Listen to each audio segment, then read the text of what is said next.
Okay, I think we'll go ahead and get started.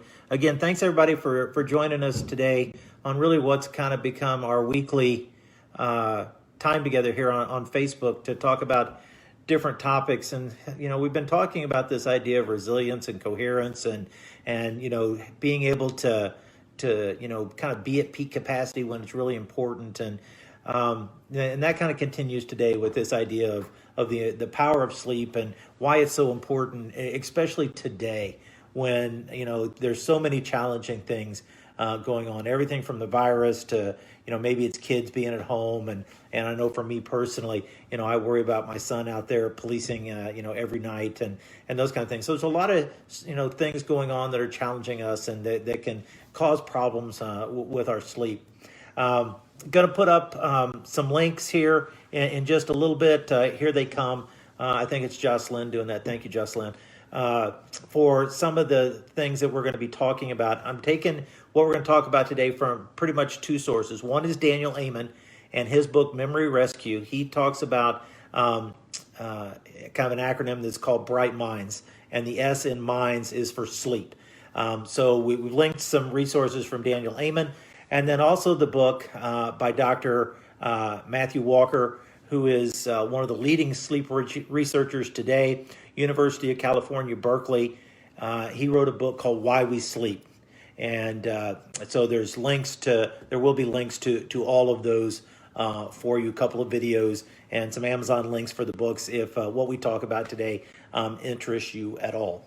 So kind of here we go. In Blue Courage, one of the things that we talk with all of our clients about is something that Simon Sinek talks about, and he talks about the golden circle. And basically, this is what it is. He says, in our life, in organizations, 100% of the people know what they do. Okay, and that's kind of the outer ring, that what. And most people know how they do what they do. But where it gets fuzzy is in the why, in the big, deep, burning why. And thinking about why we sleep, I think that's important. And for us in Blue Courage, our why is to illuminate a path forward so that we ignite transformation. When we shine a light into something, and that's what illuminate is. It's to shine a light into something, and sometimes that can be really painful and really hard. And talking about this, about why we sleep, or really why we don't sleep, can be really hard sometimes. But it's also vitally important. For us, in Blue Courage, our how is, we shape the guardian's heart and mind by meeting people where they are with love and no judgment. In policing, sometimes that word love, doesn't come across. But we really believe you can't lead people if you don't love them. Doesn't mean you always like them.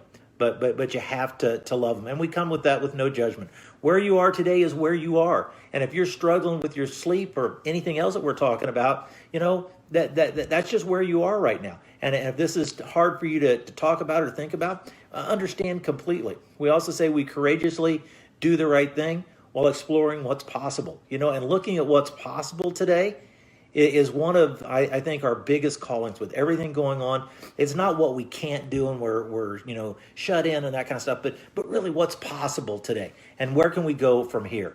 And then the really part I want to talk about today is our what in Blue Courage. And Blue Courage is about enhancing our capacity. Capacity is so important, and nothing builds capacity the way that sleep does. And so we say we enhance capacity through our education, practices, tools, and processes. And so really today is about that capacity. If you remember a couple weeks ago, we talked about resilience, and we talked about that resilience, that definition for it. And it is, it talks about the capacity to prepare for, recover from, and adapt. Well, sleep is about preparing for. It's about recovering from, and it's even about adapting to these challenges and adversity that we know we're going to face. The simple fact is our ability to serve is based on our capacity.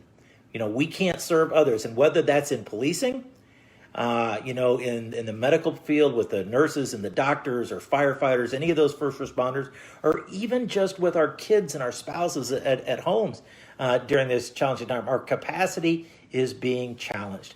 A couple of things that I took away from the writings that I shared with you. one of the things that Daniel Amen said in his book is what's good for the brain is good for the body. And what's good for the body is good for the brain. So it all works together. So what we're going to talk about with sleep, and it's good for the brain, it's good for the body, it's about health and total well-being. And there's just nothing that really replaces it. One of the things that the science is telling us today is that 60 million Americans have some sleep-related issues. You know, when I'm in class with police officers around the country, I always ask them when we get to this topic, you know, how many of us are getting 8 hours of sleep like we know we're supposed to? And maybe one or two hands at the most go up. You know, and I get all the way down to 5 or less, and that's where most of the hands go up. And so we understand that it's a real thing. And it's not just in policing. Many of us are battling that. That's where that 60 million number comes from.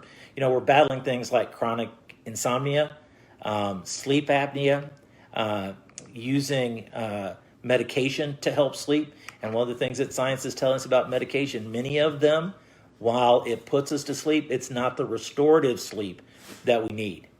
You know, less than 7 hours of sleep a night is associated with all kinds of health issues, whether it's a weight issue, hypertension, accidents, even trouble in our marriage.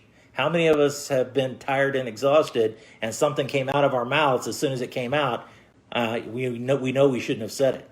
I don't know how many times Carol has told me, look, I understand you're tired, but that's no reason to be grumpy. And she's absolutely right. Okay? So I want to share a couple of very, I think, fascinating sleep studies that HeartMath did around this idea of sleep. One of the studies that they did, they looked at reaction time, and they compared it with two things. And because we've all heard this, you know, if you're awake too long, it's the equivalent of being intoxicated. Okay, so they looked at blood alcohol and reaction time, and then they looked at hours of wakefulness and reaction time. And it was fascinating. You know, we all understand, you know, your reaction time changes. That's why you're not supposed to drink and drive, those kinds of things. Legal limit is 0.10 today, or excuse me, 0.08, used to be 0.10 back in the day. But then they started looking at hours of wakefulness, not hours of being at work. It's just hours of being awake. You know, we work 10, 12 hours a day, and that's just our work day. You know, you start adding prep time to get ready, getting kids ready. You come home, you got all the evening activities. It's very quick and easy to see, you know, we're at 17, 18, 19 hours of wakefulness at any one given time. And at between 17 and 19 hours, that 0.08 equivalent of reaction time kicks in. You know, and we know today, especially in policing is an exhaustive profession, and it takes its toll on us. And it's really, obviously, with 60 million Americans, it's affecting all of us. The other study they did, and this is really the one that I found fascinating, and this was performance and sleep. And what they did is, again, they looked at reaction time and performance, and they took participants and put them into 4 different sleep groups. One group got 9 hours of sleep, one got 7, one got 5, one got 3. And so for the first 3 days, they let them sleep however they wanted to.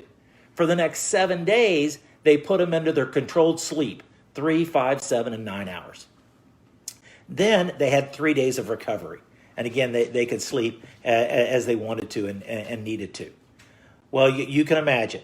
You know, they created a baseline with the first 3 days, and then 9 hours, they actually improved their performance. 7 hours, dropped. 5 hours, dropped. 3 hours, fell off the chart, of course. But here's where that gets interesting. I think we kind of expect that. But here's where it gets interesting. Then they put them into recovery. And in 3 days, because I know for me, especially as a young cop, you know, working evenings and stuff, I'm burning the candle at both ends, working my police job, doing family stuff, maybe working a little bit of an extra job, someplace try to make ends meet. And I would think, I'll catch up on my sleep on my days off. So here we give them 3 days to recover. Nobody got back to baseline. Zero. None of the groups got back to baseline. Even the 9 hour group, when they let them go back and start sleeping, they even went down just a little bit because they weren't getting that good restorative sleep. And for many, it was 10 to 14 days, some as many as 21 days of 8 hours plus sleep a night to get back to baseline. So we can understand that sleep is an issue. So in Matthew Walker's book, he gives us 12 tips. And some of them are going to be really common sense. We know them, but knowing them and doing them are often two different things. One, it says stick to a sleep schedule.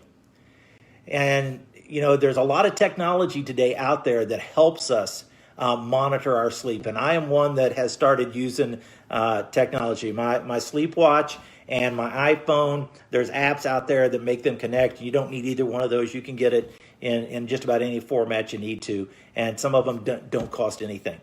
But the one that I use, it tells me, I get a note, try to go to bed at this time to get on that schedule. And so it helps me pay attention to that. Exercise is really important to our sleep, 30 minutes a day. But you got to be careful. You don't want to do it, right next to bedtime. That's about 2 to 3 hours before. So you have time to let everything calm down. And we know we need to avoid caffeine, nicotine. You don't want the room to be too warm. In fact, a little cooler is a little better. Light noise, making things as dark as you possibly can. Getting rid of the devices are all an important thing. We also want to avoid alcohol. And this is kind of interesting because, some people will have a drink or two and it helps them go to sleep, and it absolutely does.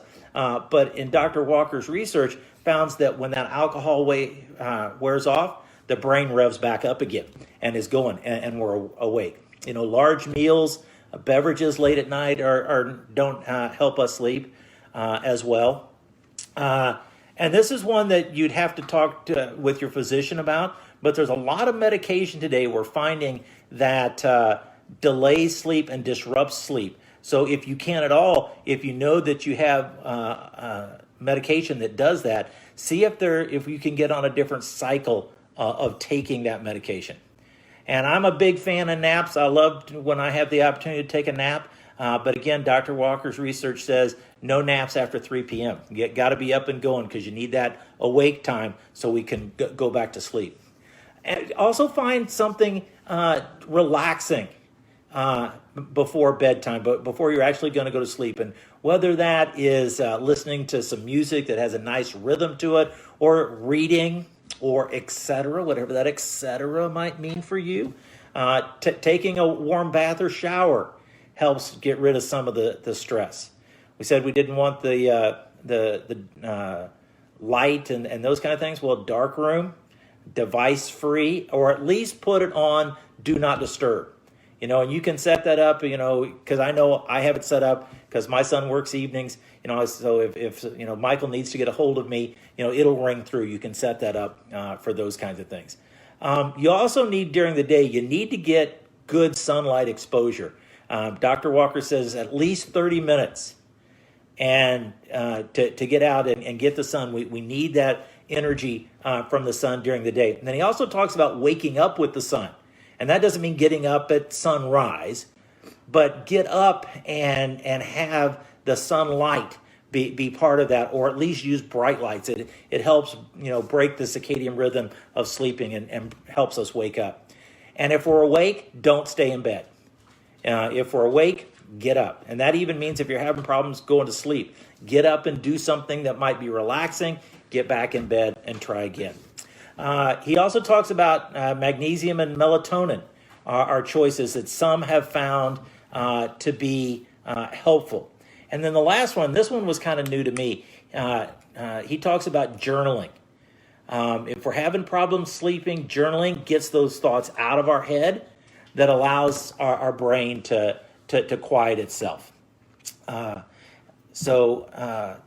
are some tips to help us get to sleep. I want to leave you with a tool, though, that will help us when we find this particular issue. I don't know about you, but sometimes I have problems. I'm tired, I'm exhausted, I want to go to sleep, my head hits the pillow, and my eyes just go boing, and I'm wide awake, and I can't go to sleep. And all the stuff tomorrow's plowing through my head, and I just can't turn it off.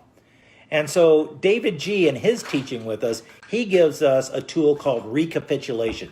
And this is what he says right before we go to sleep. He says, play your entire day and fast forward. I think about, turning the DVR to like 32 times speed and doing it in like 5 minutes or less. You are not going to replay conversations. Just ask yourself, what was good about today? What am I grateful for? What felt bad today? And just keep moving. Now, I'll be honest with you, I struggled with this. But I kind of wouldn't let it go. And it took me about 3 weeks or so before this started to really work. So when I lay my head down on the pillow, I'm ready to go to sleep. My eyes pop open and I can't get to sleep. I just close my eyes and start replaying my day and fast forward. And it took me a little while, but now I lay my head down on the pillow and I don't even get to noon most days and I'm asleep. And so it's a great tool to help us with that. Sleep is a challenge for all of us, but it's one of the biggest health components and well-being components that we can have. We've been working with some experts in developing a new wellness program. And one of the things that we found is, the old science said, look, if you want to get healthy, maybe lose a little weight, first thing you got to do is get in the gym. And next thing, pay attention to what you eat, garbage in, garbage out kind of thing. And then pay attention to your sleep. Well, the science today is flipping that on its head. And it's just the opposite. First thing you do, you want to lose a little weight, want to get in better shape, want to get healthy. First of all, get your sleep. It's in Dr. Walker's book, he talks about, how the brain washes itself at night when we're getting that restorative sleep. And when we don't get it, all the trash builds up, all the dirt builds up, and it's not cleaning itself the way it's intended to. Then pay attention to what you eat. And then third, get in the gym. Well, I really want to say thank you guys for taking just a few minutes with me. Just a heads up, on Friday this week, the 17th, at 1:30, 3 of the Blue Courage Master Trainers, Jack Hart, Howard Powers, and Ian, are going to be doing a Zoom call, and you can find all the details for that on our Facebook page. And they're going to be talking about personal and professional challenges and lessons in the coronavirus age. So again, thank you guys. Appreciate everything very much. And I look forward to talking to you next week. Bye-bye.